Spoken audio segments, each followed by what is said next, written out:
Hello साथीहरू सबैजनालाई नमस्ते। आज चाहिँ मेरो भान्सामा चाहिँ चिकन मोमो पाक्दैछ।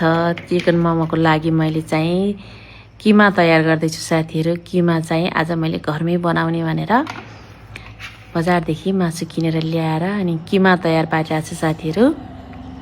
मेरो घरमा बनाउने स्टाइल चाहिँ यस्तो छ।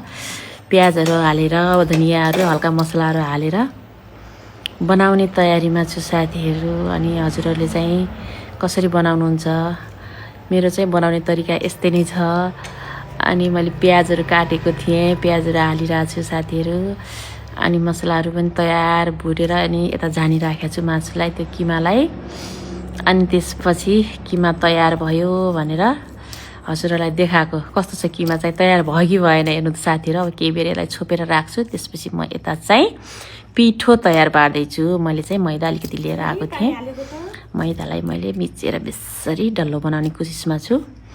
अनि मैले डल्लो पारेर त्यसलाई चाहिँ एउटा चाहिँ प्लास्टिकमा बेरेर राख्ने। अनि त्यसपछि हावाले त्यसलाई सुक्दैन भनेर प्लास्टिकमा बेरेर राखिरहेको छु साथीहरू। अनि त्यसपछि यता किमा पनि तयार भएछ। अब मैले चाहिँ मोमो बनाउने तयारीमा बसिरहेको छु। मेरो चाहिँ त्यो मोमो त बनाउँछु, तर मलाई मोमोको चाहिँ डिजाइन चाहिँ खासै बनाउन आउँदैन। अलिअलि बनाइरहेको छु साथीहरू। अनि मेरो भान्सामा आज चाहिँ अब बेसरी मैले आगोमै पकाएको मिठो हुन्छ भनेर आगोमा बसेर पकाउने तयारीमा छु साथीहरू। गर्मी भए पनि मोमो खान चाहिँ छोडिन्न है। बजारको भन्दा घरकै खाउँ भन्ने स्वादमा हेर्नुहोस् मेरो मोमो तयार पनि भयो। हस्त नमस्ते।